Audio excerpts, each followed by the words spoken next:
The bread is Jesus.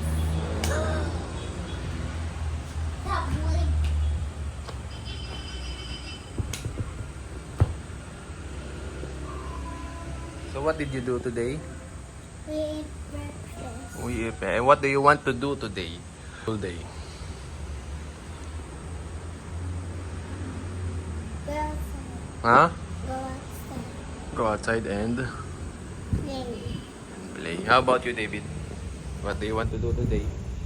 I ate bread. You ate bread. And what do you want to do today? Play with friends. Okay, go outside na. Ah. This is the backyard. The backyard? No, it's front yard. Maybe.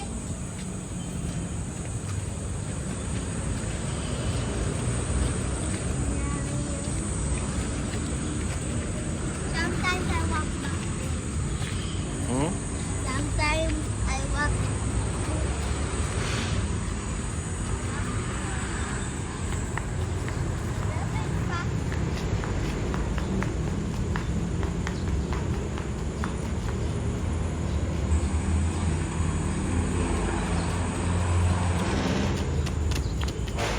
Backwards. Wait lang, Reba.